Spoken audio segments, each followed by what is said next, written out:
Bueno, y en Argentina se vivieron también elecciones, las tuvieron el domingo, elecciones parlamentarias, en donde el gobierno de Alberto Fernández perdió su dominio en el Senado. Queremos analizar qué es lo que se viene de aquí a los próximos 2 años con la académica e investigadora de la Facultad Latinoamericana de Ciencias Sociales, Lucía Miranda. Lucía, muchísimas gracias por estar con nosotros. Buenas tardes.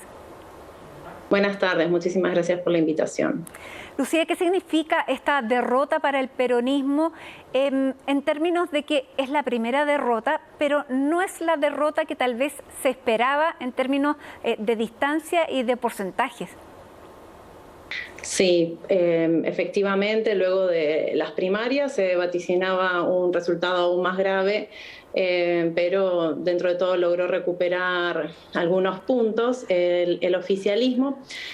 Igual, antes de hablar, creo que tenemos 2 aspectos a analizar y, bueno, como docente, como politóloga, siento que tenemos una responsabilidad también a la hora de analizar los efectos que para la democracia tienen los resultados de las elecciones, que es lo que más nos importa en un contexto latinoamericano como el actual, donde hemos visto, y de hecho mismo en Chile, hay candidaturas que se están posicionando con un discurso en ciertos sentidos bastante antidemocrático. Si bien es una derrota para el oficialismo, para el peronismo ahora en Argentina, tenemos que pensar que en una democracia tener que llegar a amplios consensos a través de ponernos de acuerdo no siempre con quien forma parte de nuestro grupo, puede ser muy positivo a la hora de que estas medidas que se implementen tengan un efecto a mucho más largo plazo y sobre todo que estén sustentadas en un amplio consenso.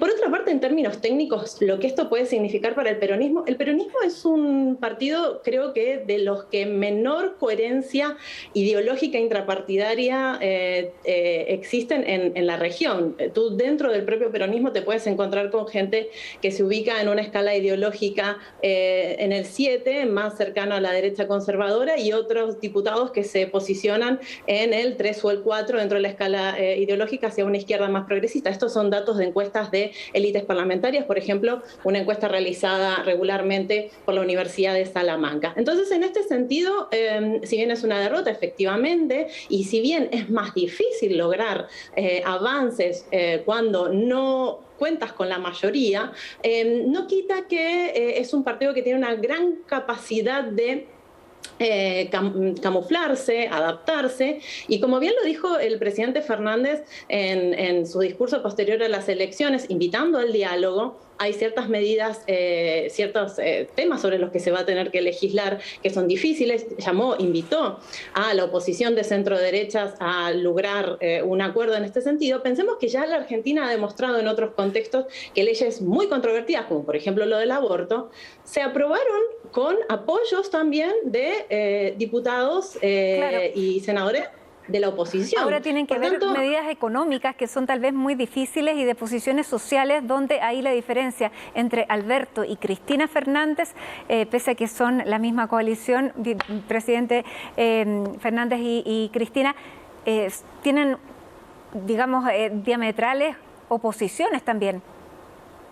Por supuesto, eso te demuestra que dentro de un partido, dentro del mismo partido puede haber diferencias, y eso no quita que quizás se puedan llegar a acuerdos con miembros de la oposición. Esto no significa que todavía creo que es muy pronto para vaticinar una reconfiguración del escenario, sobre todo en términos de cuáles son los principales polos de tensión dentro del propio peronismo, si es que se le va a dar un énfasis. Leía hoy un par de periódicos donde se preguntaban, bueno, ¿Fernández adoptará una estrategia más radical? No, lo veo difícil. Efectivamente sería muy poco inteligente adoptar una estrategia más radical, que probablemente tampoco sea factible, habiendo perdido los cupos que perdió. Lo más probable es que se aborden en este sentido económico medidas que sean basadas en un consenso y en un acuerdo por parte de la oposición. Pensemos que, volviendo a estas tensiones dentro del propio peronismo, y que no siempre significan, por tanto, tener mayoría interna o mayoría en las cámaras, un total acuerdo, dentro del propio peronismo hemos tenido figuras presidenciales que han aplicado modelos de desarrollo económico ultra neoliberales, como Menem, que aplicó al pie de la letra el consenso de Washington, y Néstor Kirchner, que aplicó un modelo mucho más social y redistributivo. Por tanto, lo que más me centraría yo es en ver cómo esta rama, estos líderes de la extrema derecha, como Milei, como Spert, empiezan a... Spert ya tiene un poquito más de trayectoria, pero por ejemplo Milei no tenía, eso viene de la economía y no tenía... Esta es la primera vez que un partido de... Yo no sé si ustedes lo califican, porque en esos términos en Argentina no es como nosotros acá, la izquierda y la derecha, tan definida, pero dicho eso... es la primera vez que la derecha más extrema, tiene representación parlamentaria, tiene una bancada. ¿Cuántos finalmente diputados logró elegir? Sí, la Libertad Avanza, que es el grupo de Milei, logró posicionar 2 en Cava. Se había vaticinado luego de las primarias que iba a posicionar 4, no fue tan así. Y efectivamente, el último tiempo Milei, yo le he seguido bastante la pista a Milei porque todos los discursos que tengan tintes autoritarios o antidemocráticos para mí son síntomas de alarma, y si bien el último tiempo se ha tendido a suavizar en sus discursos, sigue teniendo afirmaciones bastante radicales. Eso yo creo que en cierta medida ha sido parte de su estrategia para ganar visibilidad y demás. Pero ahora va a ponerse a prueba su capacidad de negociación, o él asumió ya luego de los resultados dejando claros sus noes, ¿no? Aquellos aspectos en los que iba a bloquear tajantemente. Ahora vamos a ver en qué medida mantiene esos postulados y cómo la capacidad de negociación política al interior del Parlamento lo termina ablandando y quizás adaptando a lógicas de negociación y de consenso al interior de ¿Tú crees que él buscará crear esos consensos o crear más bien ampliar esta base de apoyo y, pese a que probablemente no pueda tener ninguna decisión, ir aumentando la cantidad de seguidores y tal vez en el próximo Parlamento tener una representación más grande? Porque básicamente se están siguiendo unas líneas que dentro de la derecha internacional son aplicadas prácticamente como un recetario, y que es lo que ha hecho Vox, que es lo que ha hecho Bolsonaro, parte de lo que ha hecho acá José Antonio Kast. ¿Cómo ves tú eso?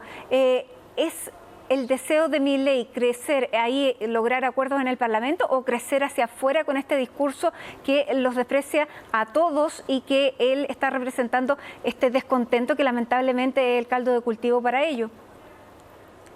Sí, probablemente sea esta segunda opción que tú señalas. De hecho, Milei es una persona que no se siente para nada ofendido cuando se lo emula, o sea, cuando se lo compara con Trump o con Bolsonaro.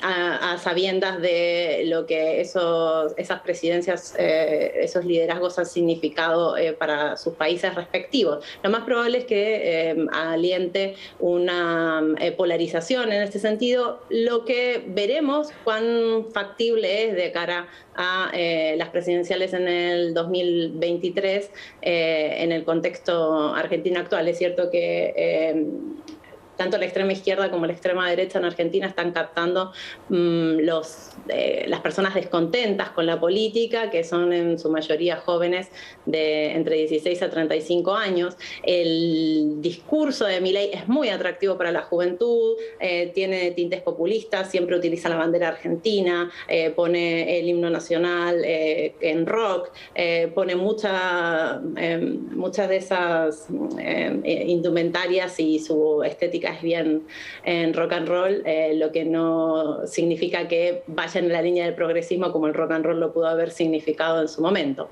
Claro, claro que sí. Bueno, Lucía Miranda, muchísimas gracias por estar con nosotros analizando estas elecciones que están aquí tan cerca, pero que también están mostrando una tendencia que estamos viendo ahí en Milei, a la que no hay que estar desatentos. Muchas gracias. Gracias por la invitación, siempre un gusto hablar para ustedes.